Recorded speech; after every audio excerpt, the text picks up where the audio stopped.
Welcome once again to the Party of One podcast, the actual play RPG podcast where the gaming table is always set for two. I'm your host as always, Jeff Stormer, and this week on the show I am joined by Meghan Cross for a playthrough of her game, Sentinel. Sentinel is a solo journaling game that we've adapted for duet play about a solitary guardian in the place they are charged with keeping safe. It is a deck and dice-based game in which you create your guardian in the sanctuary they protect before reliving the memories, facing threats, and finding interesting objects while time passes around you. Then, when the time has come for your watch to end, we find out what happens to the sanctuary when you are no longer able to guard it. This game is beautiful. I loved playing it so much. I really had a really wonderful special experience playing this game. If you love superheroes, like I love superheroes, you're going to enjoy listening to this game. I think we had a lot of fun playing it, and I think you're going to have a lot of fun listening to it. You can find more information about Sentinel at Meghan Lynn FTW, that's meganlynnforthewin.itch.io.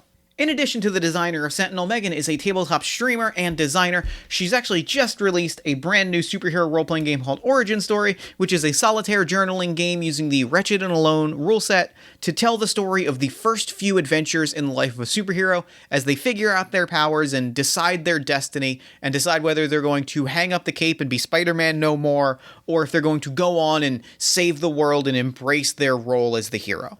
I'm also extremely, very, very fond of Meghan's work with the Session Zero game series, which is a collection of deck-based, card-based, world-building and character-building game supplements. Each one is a deck of cards full of interesting questions to build characters. We use them constantly on all my fantasy children. I cannot recommend them enough. I really, really think that you'll love them. I think you should go check them out. You can find them at Meghan Lynn for the win. That's meganlynnftw.itch.io. And you can follow Meghan on Twitter at Meghan Lynn for the win. That's Meghan Lynn FTW.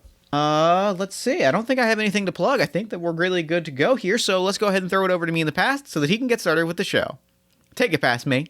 I'm excited to be sitting down with Meghan Cross. Meghan, thank you so much for coming on Party of One. Thank you so much for having me. I'm super excited.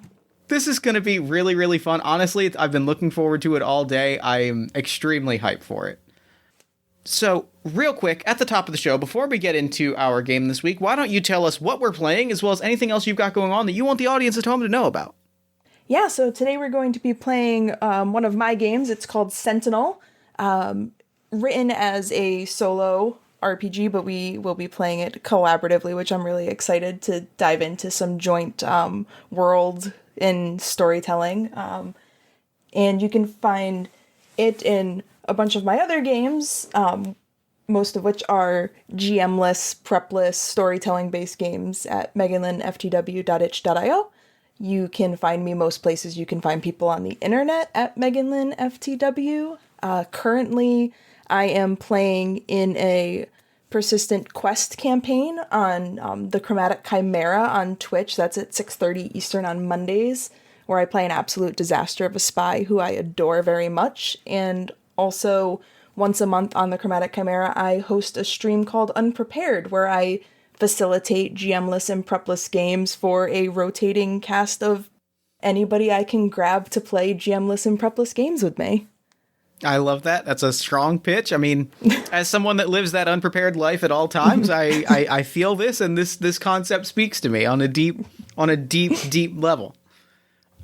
So yeah, as you mentioned, we are playing Sentinel this week. It is a solo journaling game about the lone guardian in a place of great power, known to us only as the Sanctuary. Many years we have kept vigil in this place, guarding what is kept from within, from any and all who came to disrupt it or steal it for themselves. We are going to tell the story of the Sentinel in the Sanctuary over time, year by year, event by event. We've got a deck of cards in front of us, as well as some polyhedral dice. How the game is going to work is we're going to draw cards from the deck. Each card suit will tell us something that happens to the Sentinel. And once we draw the Joker, which is shuffled into the bottom third of our deck of cards, the game will end. So before we begin drawing cards, though, we have to flesh out who our guardian is and what our sanctuary is. We have some questions to do that. Would you like to read the questions and then tell us where you think if you have any answers for them? Yeah, so we start with the guardian. And our questions to build the guardian are, what do you look like? What abilities do you have? How long have you been a guardian? And how did you come to be the sole guardian? Off the bat, I will be the first to admit that my mind always skews to robot. That I also skewed to robot, so I feel like we're on the same page. So I look at this, and one of the main inspirations of this game was inspired by the robots from the movie Castle in the Sky. So my mind super skews to robot, and I just kind of like the imagery of just like this lone robot guardian in this place. I have a pitch to go along with that, to answer the question of, like, at least how did you come to be the sole guardian? Ooh, okay. Or maybe it's how long have you been a guardian?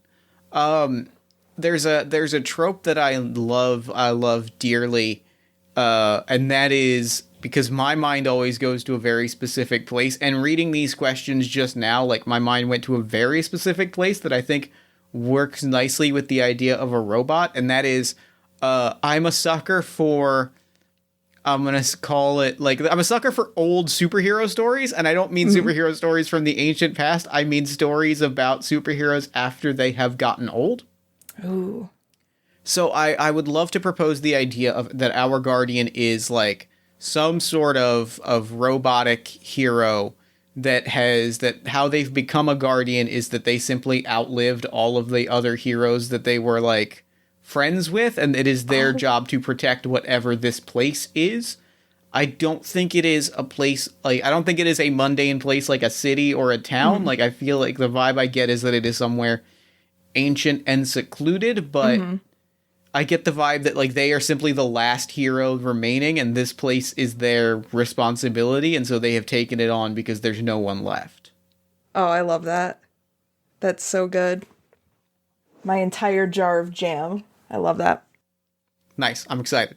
So, what abilities do they have? If they were this part of this hero team, what abilities does our robotic hero have? Like, my mind immediately goes to, like, super strength as a standard robot trait.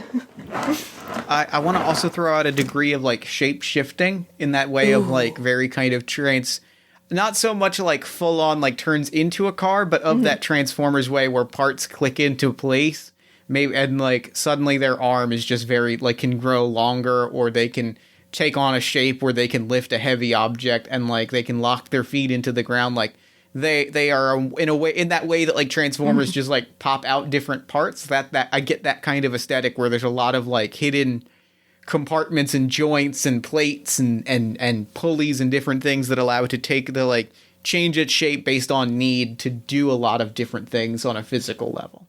Oh, that's very cool. I like that. Where it's not so much like, oh, my robotic arm turns into a big sword, as much as, like, my robotic arm can extend to help me better hit things with my sword that's not attached to me, or that kind of thing. Or if I need to, like, Atlas hold something on my shoulders, like, my shoulders can puff out, and I can, lock my feet into a lifting position and take on the shape of, like, a heavy lifter as needed.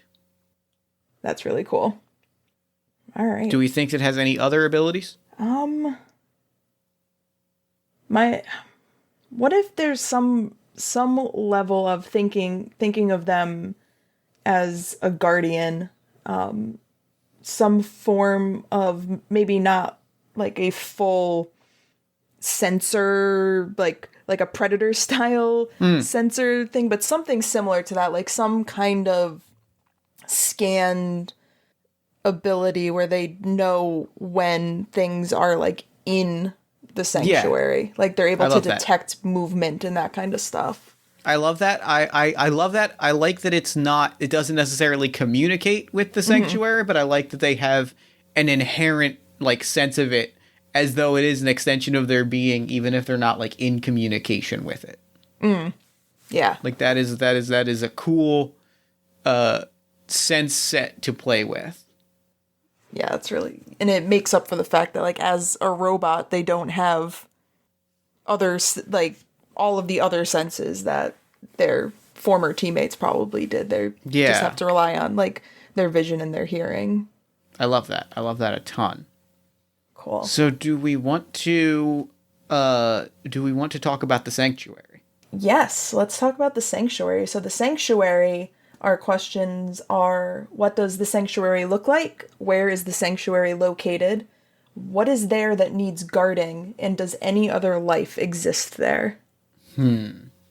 So you had said, and I liked that it's definitely not like a city or something. Like, it's something that's ancient and set apart, and I like the idea of it being some kind of hidden something. Like, whatever it is hidden away. For, I'm assuming, because of what is there that needs to be guarded. It's What if it is, in terms of like just what it looks like and it is located, not, the serial numbers filed off, but like playing with the superhero notion, it is like very specifically like a bat cave. Like, it is very specifically like a superhero place of power that is in some place. Like, I don't know if I want to go full like space station or satellite with it, but like a place on Earth that is like secluded and a place of power that this robot is the only person left that knows of it and can defend it. A legally distinct Fortress of Solitude. Yeah, I like that. I like that notion a lot. Yeah, and then I kind of like that because, like, thinking about like what is there that needs guarding, or it's a place of power. Like, my mind tends to think of power as a much more like abstract concept, but if we do something like this where it's like an abandoned like superhero hideout, like, it makes the power more concrete. Like, there could be like old superhero gadgets and stuff there that makes it a more tangible concept than just like, oh, there is power here, have it be like a magic-y thing. Like, this is there are weapons here, and there are gadgets here, and there is like, also there is, I imagine there are secrets here, right? Like, there are also like secret identities and historic records of what heroes have done that if they fall into the wrong hands could be disastrous. And this robot is there to like not only protect the physical, literal legacy of these heroes, but also their more metaphysical, metaphorical, like historical legacy. Yeah, what if it's like a supercomputer or something like that? Like, there's something there that's like holding all of this knowledge, like some kind of like mega superhero archive. I love that. That's very good. So that's where. So where are we? So we're located. We're in a cave somewhere. Yeah. So it's partially, and I think it's partially above ground, partially underground. Like, there are above ground structures, and there's a lot of like underground tunnels and caves and such. Maybe it's into the side of like a canyon wall. Oh, I like that. And I just am picturing like wherever this computer is like deep down in like absolutely. In a lower you have to traverse level. to it.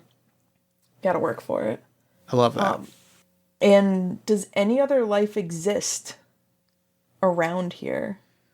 Does any other life exist? I'm going to throw out the unexpected answer of, I think, yes. Okay. I think there's a fair amount of like animals and wildlife here. Okay. I think this is not necessarily like an entirely desolate place. I think there are animals, and I think there are animals that I think are, and other like living creatures around. I don't know if there are any people, but I like I do at least like the aesthetic of there being like animals roaming, bats in the caves. Yeah. Birds flying overhead. God. And I love the aesthetic of a good like robot interacting with wildlife. It's just a very good visual. Yeah, for sure. It's a good aesthetic. Yeah, this is top notch. I'm very excited. I'm into this. I'm very into this. All right, and so we've got our guardian and we've got our sanctuary. So now we're going to play through their time in the sanctuary. What is going to happen is I have a deck of cards here. There is a joker shuffled about a third of the way into the deck. One card at a time, we're going to draw and look at the suit of the card. The face value of the card does not matter, only the suit. Once we have drawn the card, we will go through the action assigned to the suit that we have drawn. Once we've completed that action, we may draw the next card. And when we have drawn the joker, the end game is triggered, and our time as a guardian has come to an end. We are going to roll 1d6 and answer the questions associated with the number rolled. Once we have answered them to your satisfaction, the game is over. So, let me draw our first card. All right. I've drawn the King of Diamonds. Okay. Ooh, diamonds. All right, so when a diamond is drawn, we have discovered an item in the sanctuary that we have never seen before. So I will roll 1d12, and that will determine what it is we have found. So, let's see. Oh, off to a roaring start with a 1, but it's okay. Ooh, that's a good question, though. Very good yes. question for this scenario. Yes. And high score doesn't matter. We're just rolling for prompts. So with a 1, we have found a weapon unused for years covered with rust. And the questions that we have are, who did it belong to? How long ago did they wield it? How do you feel upon finding it? And what will you do with it now that it is found? I want to throw out like a very big suggestion. Yes. For a maximum drama suggestion. Oh, yes, please. Because you got to live for the maximum drama. The big drama. I'm here for it. I want to throw out that this is a doomsday device. Oh. This is like a planet cracker bomb. Like a bomb that will dig into the core of the earth and like detonate and demolish the entire, like capable of demolishing the entire planet. Wow, yeah, that is big drama. I said I was gonna go big drama. I said I'm not. We're ringing that bell. Yeah, shame on me for underestimating how big you meant by big drama. But I love it. I think that's very good. I think. So is this? So how do we feel upon finding it? Do we think that is this something that maybe this team of heroes had like recovered from a supervillain, or is this something that, unbeknownst to our guardian, like has just been there? Can I hit you with the most Jeff Stormer answer? Please. I think it might be both. I think it is this weapon, this bomb, this destruction, this doomsday device was recovered by a supervillain like ages and ages ago when the hero team were at their peak of power. But I think the larger discovery that comes with it is that it doesn't look the way that it did when it was like a villainous, like, I will destroy the world. It has clearly been rebuilt or like refined and like tinkered with.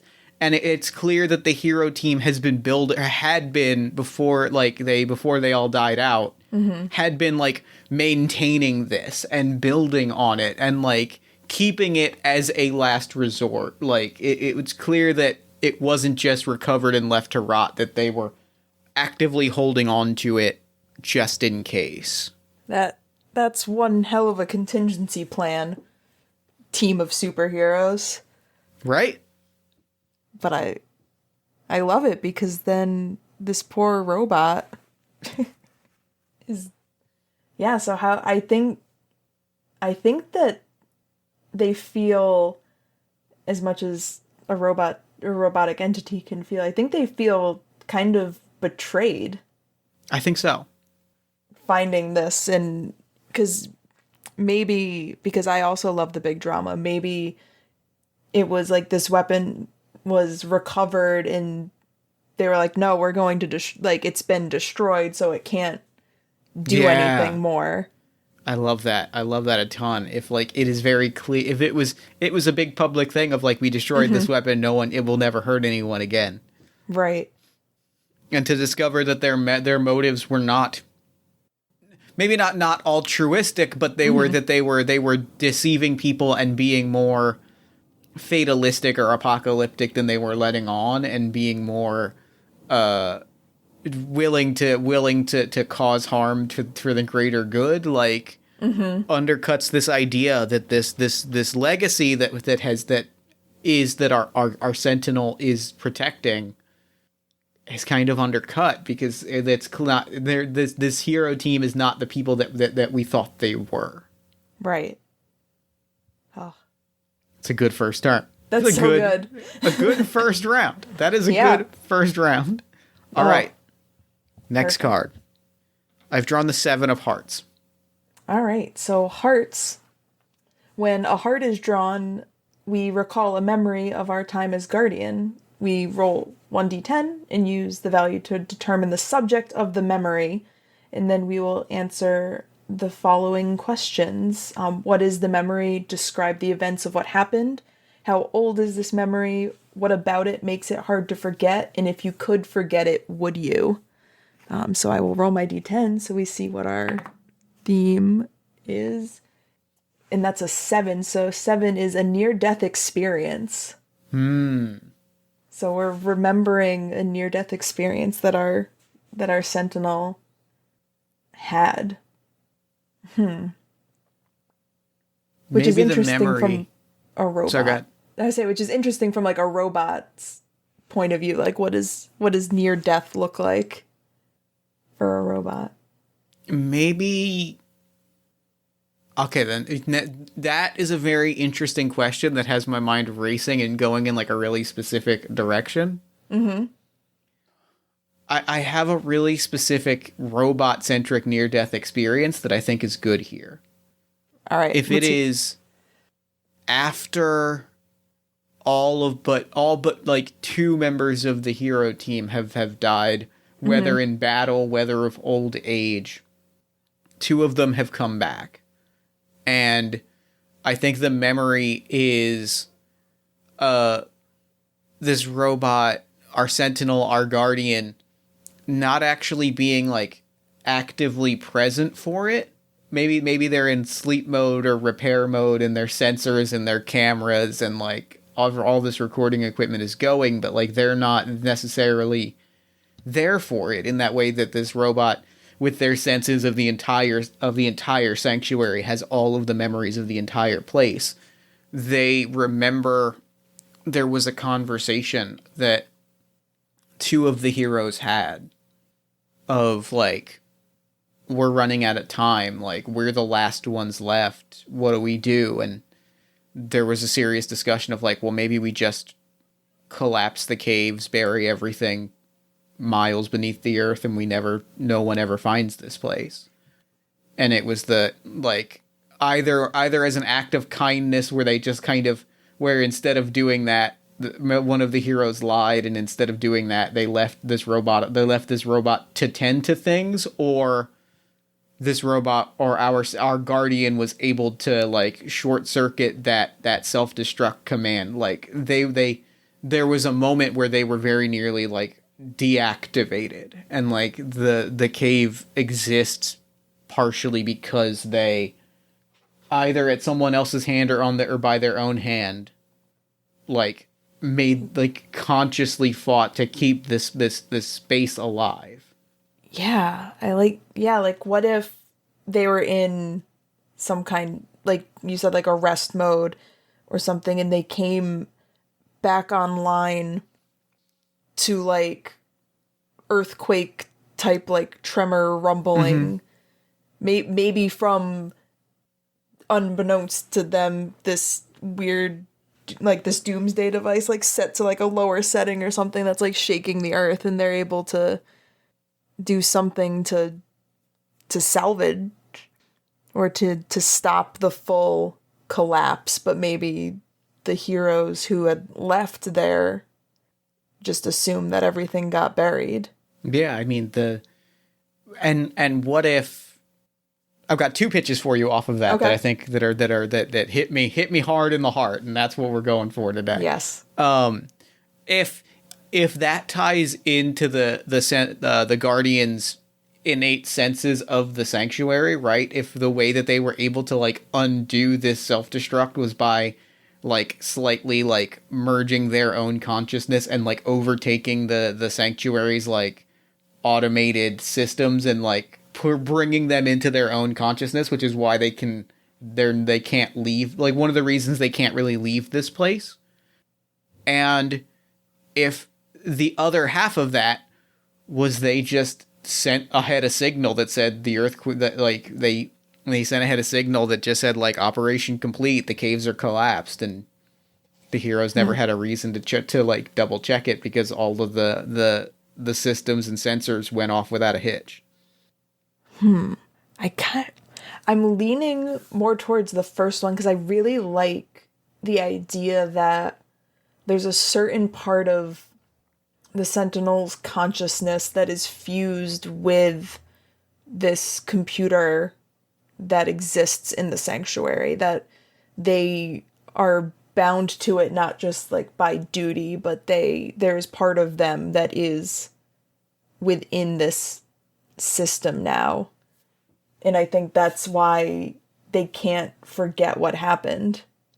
Yeah, I really like that. They literally cannot forget what has happened because they are this place, right? Like this is a thing that happened not to the place that they're in, but to them, because that was how they saved the sanctuary, was by becoming part of the sanctuary.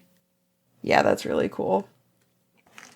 Yeah, it's extremely dope. Yeah, and I don't think the last question is if you could forget it, would you? I don't think they would, because I feel like they take like a lot of pride in like doing their duty as the safeguard of this place. Like I don't think that they would want to forget becoming like, it's almost as if like that was the moment that they like truly became the guardian of this place. Yeah. And it's half of a moment of like real actualization or realization. Like this is the moment that they became whole. Mm-hmm. And half of the moment, and half of it is sort of like, that's a really tragic but powerful like reminder of responsibility, that like no one, not even the people that called this place home, were like, they might be the only person left that wouldn't make that decision, right? Like the people that resided in this place for years and called it home were willing to demolish it. They might be the only person left alive that is willing to do that, and having that memory is a really poignant reminder of that. Yeah, definitely. It makes it hit that much harder. All right, I've got our next card. All right. It is the Four of Clubs. The Four of Clubs. Okay, so clubs. When a club is drawn, time is passing. So we will roll 1d4, and the value represents the number of years that have passed since the last card was drawn. And then for each year that has passed, we will answer the questions: what did you lose? What did you gain? What did you learn? And what has changed? So let's see. So I rolled a 1. So there's been 1 year has passed since we recalled that memory. So we only have to do it. We have to answer each question once, because we've just had 1 year. Something just popped into my head that's very good. Okay. If they have had this memory after finding this doomsday device, like that is probably like, that probably adds to the fact that probably really justifies that they made the right decision. Yeah. Because who's to say that device didn't go off? Like, who's to say that, like, they even remember that thing was down there? Yeah, and I mean, and that can tie into what did you learn and what changed. Like, they learned that this device is there, that it was kept and maintained by people that swore they had destroyed it. And I think that kind of has changed. I don't think it's changed how they view their job as the guardian of this place, but I think it's changed their view of their former teammates a little bit. So. I definitely get that vibe. Yeah. And I think like what they lost was probably a sense of comfort. Like, this place is no longer a place that they know. You know what I mean? Like, Yeah. they'd been here for years, and they have defended this place because this was a place that had, or not even more so than comfort, like us, like that legacy that we had talked about, like that's what they lost because they don't have that sense of, I know what the people that lived in this space believed in anymore. Yeah, Like, it's like looking at, all of a sudden, like, you're looking at things through a whole other lens. Almost like it's almost like one of those things where, like, you know, one piece of knowledge and now you're seeing everything that has happened through the lens of this new knowledge. And kind of, I imagine them like just thinking back on like time together and like questioning what else they don't know, like what else was kept from them. So I think what they gained was just because it's dramatic and sad, I think they gained a lot of uncertainty. They gained a lot of like questioning in a need to know the truth. and ironically, at the same time, they also gained a sense of purpose, right? Like, this is Right. they're no longer keeping this place alive because they feel it should be kept alive. Now there are like really tangible stakes. It's like, what else is down there? Like, what else could happen if this place is broken or broken into, or if someone takes it over? Like, what else could happen? What Yeah, else could they get their hands on? Yeah, like it's so much more like it would be horrible if somebody got their hands on like the computer and the information that's there, but now it's so much more concrete of like if somebody gets their hands on like if somebody gets their hands on information, like damage can be done in a more vague, like intangible sense. But like if somebody were to get their hands on like this doomsday machine, it becomes a much more real, concrete, tangible threat. Yeah. Oof. All right. Our next card. Remember how we were talking about like how dangerous it would be if someone tried to broke in or take over the cave or something like that? I do recall that, yes. I drew the 5 of spades. Ooh, all right. So spades. When a spade is drawn, there is something threatening the sanctuary, and we have to confront it. So before we roll, we're going to describe the threat, what they look like, how they act, the weapons they wield, if any, and what they are trying to do. And then we will determine where they are attacking from, what they are trying to do, and the destruction they cause. And then once we have that, we will roll, and our result will determine how successful we were at driving back this threat. What type of threat do we think this is? Is this someone trying to break in to steal things? Is this someone trying to destroy it? Is this someone trying to do something else entirely? So my mind just went to a very specific place. That what if it's, I almost imagine it's kind of like maybe in the surrounding area, like we've established that this is kind of like out, separate, like away from most civilization and stuff, like, but what if it's kind of like an urban legend that like somewhere out like in this canyon there is this hidden place that's full of XYZ. So maybe it's like whatever the supervillain equivalent of like a treasure hunter is, or people that are like trying to either prove or disprove that like the rumors about this place existing are true. So it's like some kind of villainous treasure hunter, like trying to just like break in and see what's there. Yeah. The spelunker. Perfect. The Splunker has a Dr. Octopus style like spider thing on his back.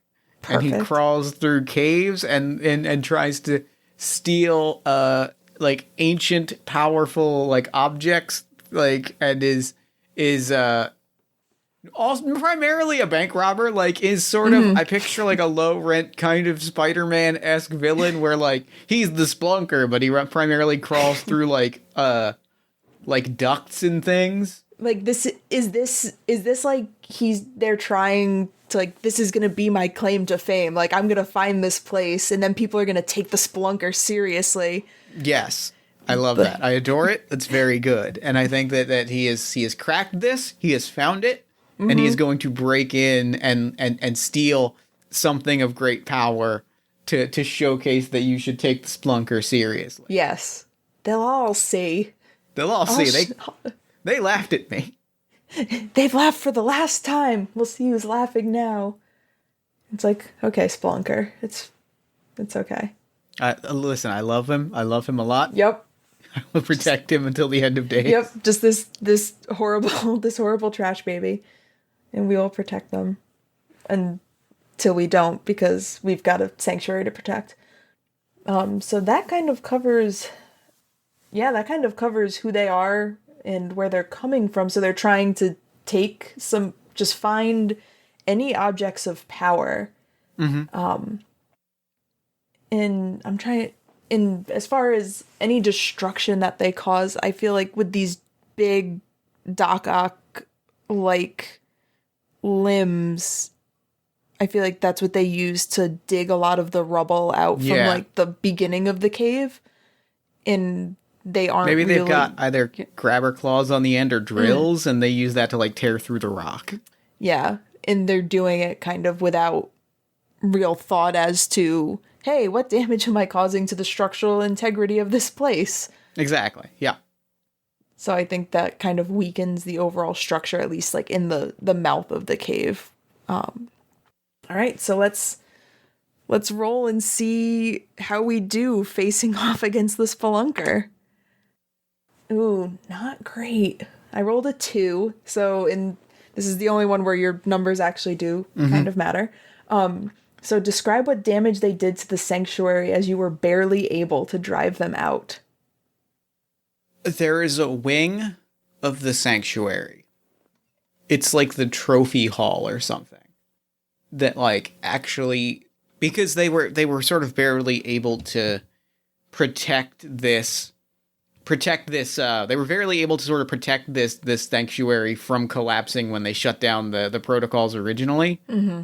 This wing of it, like this room of it, this section of it, this like trophy section, where there's like old preserved costumes and like memorabilia of like stuff that was there, has fully collapsed.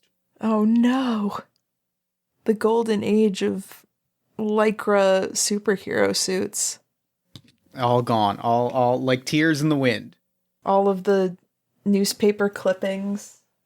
All gone. We see a close-up shot of like a shot of the team together, and our Sentinel is among them with like an elbow on their knee. And it just looks like smashed by a giant rock in this and like in this battle and half in Splunker just tearing through things. That's really good.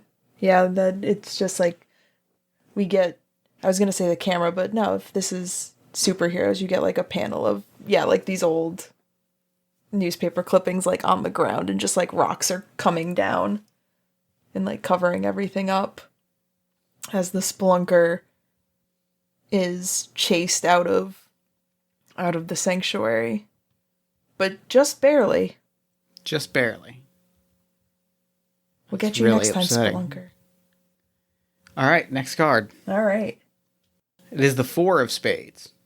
Oh God, more threats. I have a really specific pitch, and partially because I want to throw out a really specific supervillain that just popped into my head. Yes, please. This is Admiral Ballistic.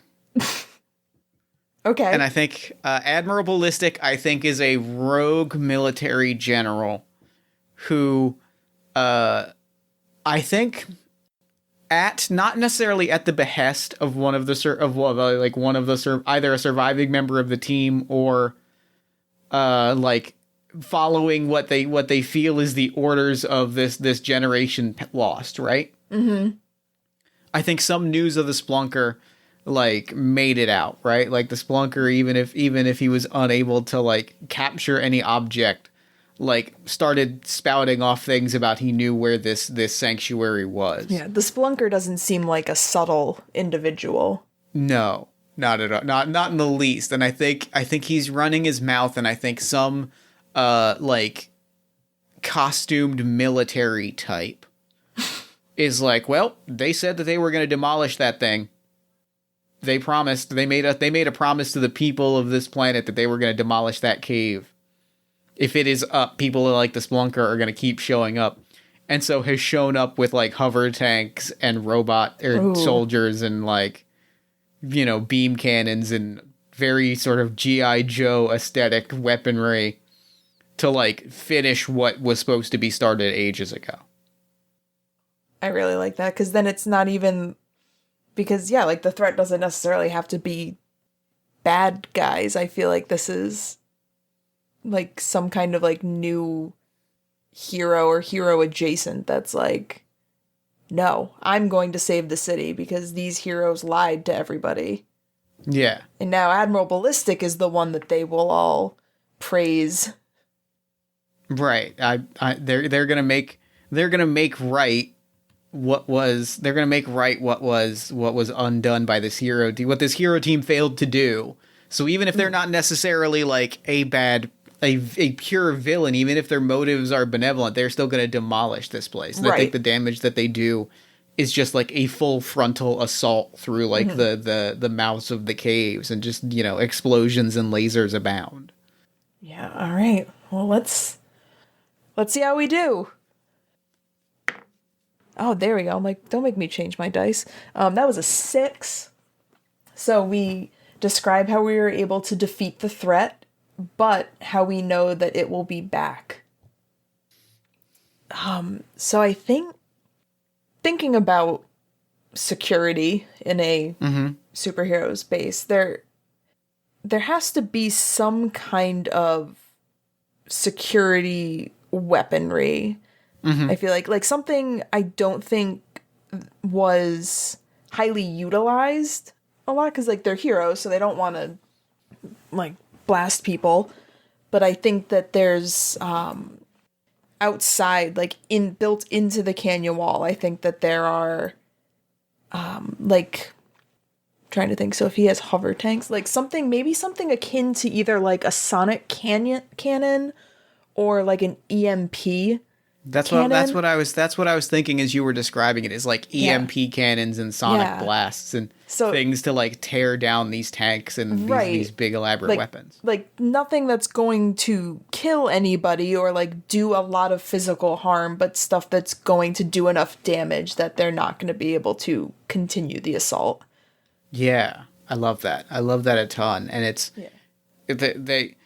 Admiral Ballistic just thinks that they're going to have an easy time tearing through these walls, and they just like almost a wall of energy and protection just like tears through their defenses. But they also know where this is. They're going to come back because they have decided this is their singular mission, and like they're going to come back with a different set of weapons, and it's only a matter of time. Yeah, and that's how, and we know that they'll be back because it wasn't lethal means. It was a deterrent in the moment. But then Admiral Ballistic wasn't counting on any kind of opposition at all. So now, not only do they know that the cave is here and that there are things here, but they know that somebody or something has to be in there to have done this to stop them. Yeah, I like that. Yeah. So my next card is the Queen of Hearts. Hearts. So another memory. So let's see what our memory is. It's a 4. So a 4 is a moment of fear. So, or a memory of a time that we were afraid. Here's a very specific, very sad thought. Go for it. What if it was, if they're remembering like a death of like maybe the first person in the team that died, or somebody or one of them who had died during like some kind of like confrontation or something. And that's like, it wasn't just like a natural causes old age thing. Like they were killed in a confrontation. I love that. I really, really love that. And this was like the first time that this guardian had truly experienced death in like a close way. And as a robot, it's not something that they had intended to like grapple with as a feeling, but it's somebody that they knew and were close to. And suddenly like death was a very real thing. I love that. I adore that. And I think, yeah, I love that it is like a sudden and violent death from this hero that they were like close friends with. And that like they kind of were brought into life to aid and to help this hero team. And this is sort of the first time that they've kind of grappled with what that means and like what the cost of doing so is. And I think that makes it hard to forget, right? Like that makes it, and even when they are the only one left, it's that feeling of, if I fail, this is what's going to happen. Can I make it more sad? Please. Always. What if it's the person who made them? I was thinking that, and I'm glad that you threw it out there. Yeah. It's gotta be this person, their gadgeteer hero creator, Right. like created an army, like created like multiple robot like prototypes, and this was the one that stuck. And this is, and then they were killed partially because they opted to go, like they opted to be on the scene for this crisis, and then they were killed. And it's that feeling of like, oh, that's why they made me, so that I could stop this from happening. Oh, my heart. Oh, it's so good. It hurts real good. Oh, the best hurt. And then the last, if you could forget it, would you? I don't think that they would. I really don't think they would. I think it's too much. It has been too central to their mission, their purpose, for them to turn their back on it. Yeah, I feel like that's a really like crystallizing moment for them to see how important their mission of protecting people is. That it's a moment that just like really sticks with them as like, I need to protect people. I need to, like, that is my job, is to keep people safe. I love that. Oh. So our next card is the 3 of Clubs. Ooh. All right, so we're going to have some time. Some time is going to pass. So let's see. That's a 3. So 3 years have passed since our recollection of this memory, and also since Admiral Ballistic's attack. So what has happened in 3 years in the sanctuary? I think they are still isolated, but I think they have watched military technology appear on the periphery of the canyon, and they have watched like surveillance equipment and radar dishes be installed, whether by government authorities or other superhero teams, or other people have like established presences around this canyon as it has become like a known quantity. Yeah, like, so in a way what they've lost over these years is their ability to leave. And not that they could leave, but I would imagine that they would go outside of the cave sometimes and interact with like the wildlife and things like that, but now that's not an option. Like the mouth of the cave is slightly caved in because of the assaults that it faced, and with all of these people around, they're just trying to the further into the sanctuary they remain, the better chance of keeping it safe is. And I think what they gain is a newfound purpose. Like, they are no longer this quiet steward of a place that no one remembers and everyone thinks is gone. Like, they are now actively, they have now been placed more actively into their role as guardian than ever before.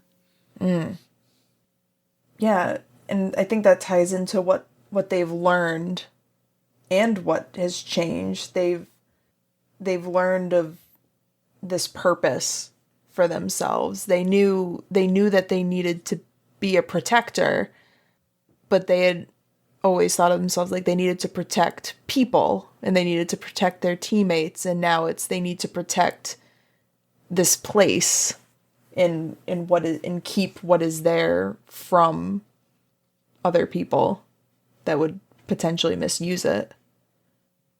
Yeah, I love that. Oh. Do we want to draw our next card? Yeah. This poor sad robot. I know, right? Well, I've drawn the King of Spades. Another threat. Ooh, is Admiral Ballistic back? Yeah, I think so. I think Admiral Ballistic has come back, but I think Admiral Ballistic has come without a big army. Ooh. And has come like with just forces, because the technology and weapons and shock and awe didn't work, and now they're bringing in like a special ops team to like go in and disable the cave if they can't destroy it. They brought the Spelunker on as a consultant. Oh, there's definitely a shot of the Spelunker in a suit, and you wonder, like, how did he get the suit on? How did he get the suit on around the Doc Ock limbs? Don't worry about it. But yeah, the Spelunker is doing the Lex Luthor consultant thing, and they're working side by side, and they're trying to like disable it because there's all this technology that they have deemed as dangerous inside. Which is not super far off base. They're not wrong. They're not wrong, but all right, let's see how it goes. That's an 8. Yes. So describe how you're able to defeat the threat and stop it from threatening the sanctuary ever again. All right, I have a really specific pitch here. Yes. They are able to do it by, ironically, giving the Spelunker the one thing that he's always wanted. Okay. Which is to be taken seriously. And they using the supercomputer, like, flash him all of the information that is like stored in here, and manage to convince him like that he has found something incredibly powerful and valuable, but almost not necessarily enlisting him as an ally, but like at least convincing him to pull the military away, because he is no longer able to trust that if the military gets a hold of this, they won't use it terribly. Like, and right. By driving these two people against each other. Ooh, that's good. Yeah. Yeah, and then the Spelunker gets a little redemption for the Spelunker. Good for him. I'm here for it. I'm here for it. Yeah, so, and without the intel from the Spelunker, Admiral Ballistic doesn't have anything to go on. Like, all Admiral Ballistic knows is shoot. They don't have any real insight into, like, the system of caverns that make up the sanctuary. So without the insider information, they don't have anything to go on, so. Yeah. And also the Spelunker probably could have vouched and been like, no, there's really nothing to be seen there. Mm-hmm. It's not a threat. It's just some caves. And so the military departs, and there's still those like surveillance things on the horizon, but for the first time in years, our Sentinel is able to like walk outside and like, you know, feel the air, see the birds, feel the sun on their skin, quote unquote. And I've drawn the 9 of Hearts. All right, let's remember some more stuff. What is that? Oh, this is nice. This is a perfectly, and so I rolled a 1, which is a moment of peace. And I feel like from where we ended the last one, if this were a comic or something, it would lead perfectly into like the Guardian like steps outside and like feels the sun and then remembers this moment of peace. Maybe it's the first time. Maybe they remember the last time that they averted catastrophe, or the first time they like properly averted catastrophe, when they like after they stopped the place from collapsing. Mm-hmm. Maybe they took a walk. At the time, they took this same walk and like to assess, like it was supposed. They thought of it as like an assessment of the damages, but then walking outside, they felt at peace after knowing that they had saved everything. And knowing that this was their home and this was an extension of who they were, like finally being able to take that in after sort of the catastrophe has ended, that moment of sublime oneness with this sanctuary. Yeah, and just a feeling of purpose. Like there's a lot of peace to be felt in discovering what it is you're meant to be doing, which they had in that moment once they had merged with the computers. They felt a true purpose for what they had to do. And I think they definitely wouldn't forget it, right? Like, I think they wouldn't forget, they would never want to forget this moment, but I think that they also can't. Right. Because it's tied into every bit of this sanctuary, right? Like anytime they walk through the halls, they remember that moment and they remember feeling that oneness. Yeah. Absolutely. All right, next card is the Ace of Diamonds. Ooh, I was just thinking, like, where are diamonds at? So that's a D12 for diamonds. Ooh, so that's a 12, which is, we have found a note barely legible on a worn piece of paper. How much of the message are you able to read, and what does it say? Can you tell who it was meant for? And does finding it make you question whether or not you are truly alone here? My mind is going... this is a half-formed thought, but my mind is going back to the room with all of the memorabilia that collapsed. And what if it's something tied to that? What if they were patrolling, for lack of a better word, near that cave-in area and found just some kind of old note that had been maybe kept in that room that wafted out when it collapsed, or something like that, like something from the old days from their team. What if it was a note from their creator that was not meant for them, but was clearly there's two parts to it. The question of making you question whether or not you're truly alone really jazzed me. And the idea that this is like a schematic document that they'd never seen before for some kind of upgrade to either their body or like the design for a new robot. Oh, damn. With like notes and dates and technology that are from after their creator was thought to have died. Oh, and that's so good. And right? And so they don't know. Like, there's no way of knowing. And perhaps, I mean, other than like scouring every inch of it, but there's that inkling of like, have you been here this whole time? Like, are you part of what has made me one with this? Like, am I alone here? Did you survive? Are you still out there somewhere? Or am I just imagining things? Right. Oh, yeah. That's so good. And I don't think that they can read enough of it to do anything with the schematics, but it's enough to know what they are and who they belonged to. And that question is enough, right? That question of like, did you actually survive this? Right. Because that could change literally everything, especially if one of their most crystallizing memories is the memory of them dying. That's a lot to deal with. Yeah. Our next card is the Eight of Diamonds. Ooh, okay. Let's roll them again. What is that? That is an 8. So an 8 is a weapon that you don't recognize, brand new and gleaming. Where did you find it? Where do you think it came from? And how long has it been here? And what worries you, or what worries do you have about the sanctuary's safety after finding it? What if, tying into the last thing,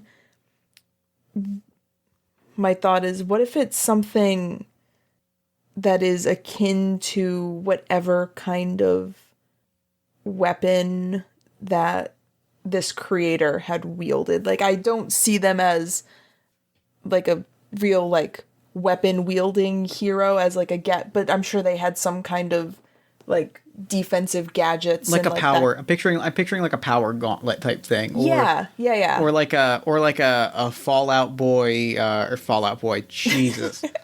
A Fallout style like wrist computer.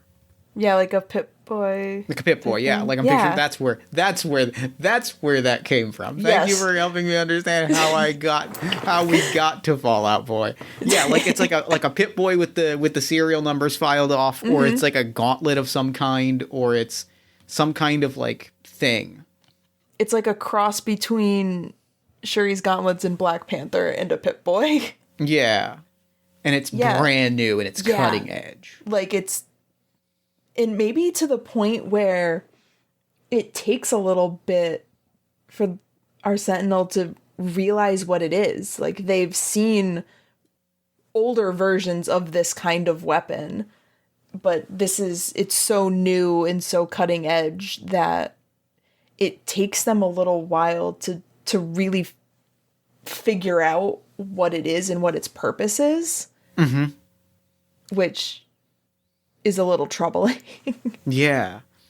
And it makes them question the sanctuary's safety, because like it's not just that they might still be here. Mm-hmm. It's that they're clearly building weapons. Like if they have survived and they have been like building weapons, like, what else are they doing? Yeah, like why did they need to hide that from the hero team? Why did they need to hide that from our Sentinel? What have they been doing since then? There's a lot of questions that are very troubling that come with that. Yeah, where do you think they found it? Like, my thought is maybe another section that was thought to have been collapsed. Yeah, I like that. I like that a ton. Like, not necessarily the same, like, memorabilia room, but just, like, maybe something that collapsed even before the incident that almost destroyed the caves in the first place. Like, just a cave-in, like, early on in their time setting this place up. And it was just a place that, like, nobody ever went to because it was, like, just a collapsed, derelict wing of the sanctuary. All right, next card. Yeah. Whew. And that is the Joker. Well, then. All right. Right? Okay. What a moment to pull that Joker. All right. So what we're going to do is we're going to roll a d6, and we will see what our ending is depending on the roll of the die. Oh, and that is a 5. So Okay. You have dedicated your life to keep the sanctuary safe, and now it finally is. You have driven back every threat that rose to menace the peace of this place, and now, thanks to you, it can stand forever without fear. The last confrontation was not easily won, but you know without a shadow of a doubt that the fight is over for good. You no longer need to guard this place. You have done your duty, and now it's time to rest. So, the questions we have to answer are, what was the final threat you were able to defeat, and how did you defeat it? How do you know that this threat was the last one? Will you remain here now that you are no longer needed as guardian? If not, where will you go? In what form does rest take for you? Do you have any thoughts? Because I might have a very big pitch that might answer a lot of these. Okay, the only thought that I had in my mind was something to do with the creator. Yeah, I've got a thought on that. Okay. Here's my pitch for a lot of these. Okay. Going back to the idea that, like, when two heroes were left, they made that decision. And I like the idea that one of them was, like, the Superman stand-in, right? Like, the most powerful, the most iconic, the living god that will live forever and is, like, eternal and immortal and, like, unbeatably powerful. And finally, at long last, like, all of these threats, Admiral Ballistic has come again and again to try and take this down, you know. Other villains have tried to break in, like, it has become a known place. Until finally this Superman figure, like, comes back down and is like, it's time to fix what didn't happen ages ago. And I think, like, I'm not sure how they were able to defeat it, but I like the idea that the way that they know that was the last threat that's going to come is that the creator, like, does actually emerge and reveals that they have, like, broadcasted that this place was powerful enough to defeat this legendary hero, and that, like, no one will dare set foot in this place because no one thinks they're more powerful than that. Ooh. Yeah, that's good. And then so then if the creator is still there, do we think that our Sentinel stays? I was gonna say yes until you asked me, honestly. And even does the creator stay? Like, does the creator become, like, the new guardian of this place? Like, not that it needs a true guardian, but does this become a place that the creator stays at?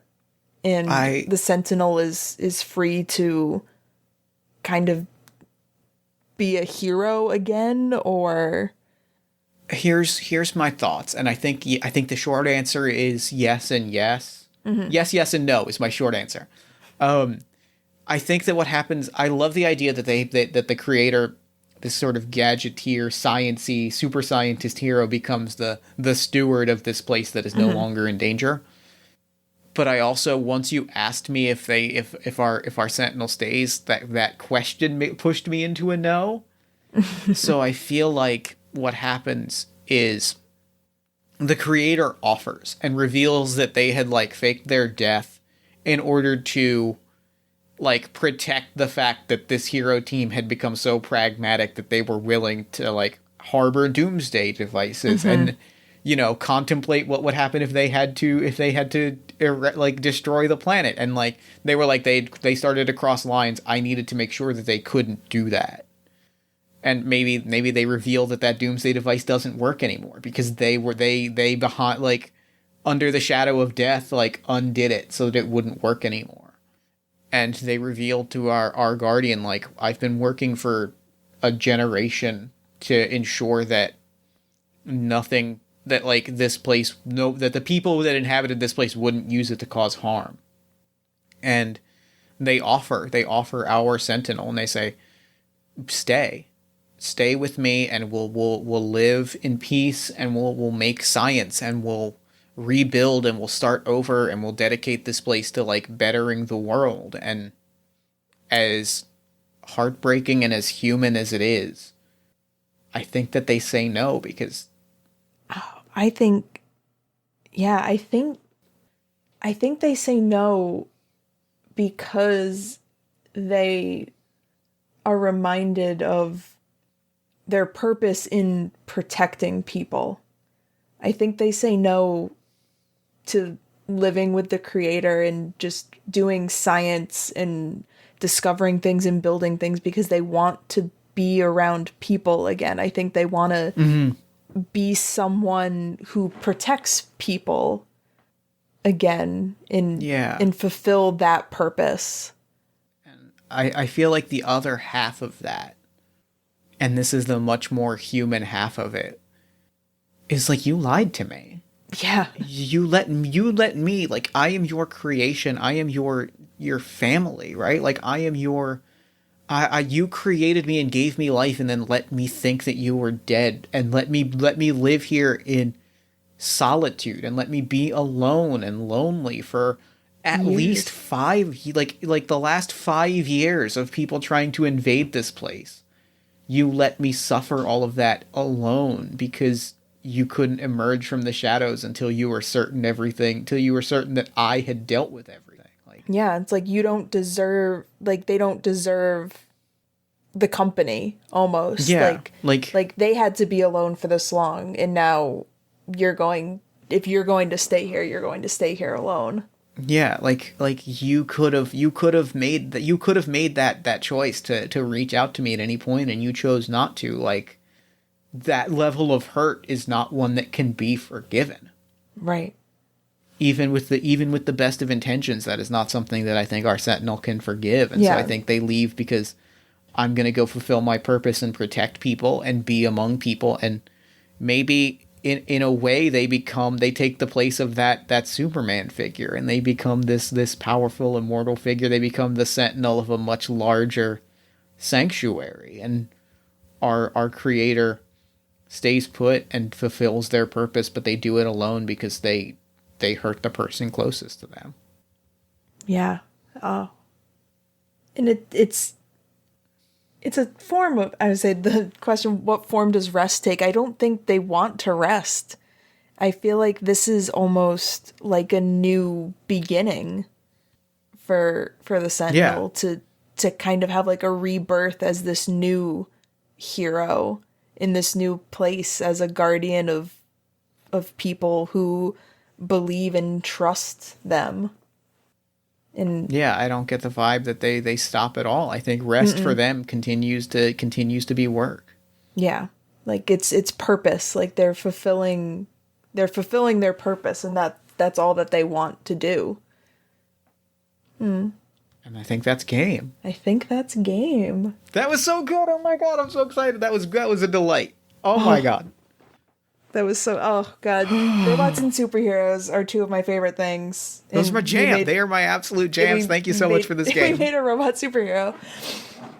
I'm very pleased. I'm very happy with how that turned out. That was so wonderfully fun.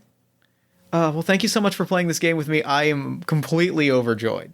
Oh, me too. Thank you so much for having me. I'm so excited to get to share this with you. I loved playing it as a collaborative story. It's just so much more fun to tell stories with somebody. I agree. This was a wonderful experience. I am over the moon. Before we wrap up, though, where can people find this game as well as the rest of your work online? Yeah, so you can find Sentinel as well as any of my other games at meganlynnforthewin.itch.io. You can find me anywhere you can find somebody on the internet at meganlynnforthewin at so mostly on Twitter, but I'm around in other places as well. All right. Well, thank you so much for doing the show. This was the best time. This brightened my whole day. And for now, I'm going to throw it over to me in the future so that he can wrap up with the show. Take it, future me. Thanks, past me. And thanks again to Megan for coming onto the show. That game was, like, I love superheroes. I love big emotions. I love beautifully told stories. And that game just checked all of the boxes for me. I could not be happier with it. Thank you so much for playing that game with me. It was a treasure. Be sure to pick up your own copy of Sentinel, as well as Megan's other games. Like I said, I highly recommend the Session Zero series and Origin Story. You can find all of those at meganlynnftw.itch.io, and be sure to follow Megan on Twitter at meganlynnftw. Then while you're on Twitter, follow us at Party of One Pod, join our Discord community at bit.ly/partyofonediscord, support the show financially at patreon.com/jeffstormer or ko-fi.com/jeffstormer, and if you really enjoyed the show, consider leaving us a nice iTunes review, a social media shout out, tell a friend about the show, do something to help us grow and do bigger, better, and cooler things. You can also head to our merch store at bit.ly/partyofonemerch. One other thing you can do to support the show is to listen to the other podcasts that I produce every single week, All My Fantasy Children, which is a character creation, storytelling, and world-building podcast on the One Shot Podcast Network. Every week, my best friend Aaron Catano-Saez and I take a listener-submitted prompt, we spin it into an original fantasy character, and we populate a shared universe one story at a time. New episodes drop every Friday-ish at oneshotpodcast.com. Party of One is produced and edited, as always, by Jeff Stormer and Jen Frank. All music for the show comes from the song Infinite Lives by Mega Ran featuring the D&D Sluggers. And the Party of One logo is by Evan Rowland. If you'd like to inquire about advertising rates, press coverage of the show, or about coming on the show as a guest, you can email me at partyofonepodcast@gmail.com. And honestly, I think that's all we do here. So until next time, thank you so much for listening. Remember to fight the forces of fascism every single day. Remember that self-love and self-care are radical and defiant acts of resistance. And as always, party on, everybody.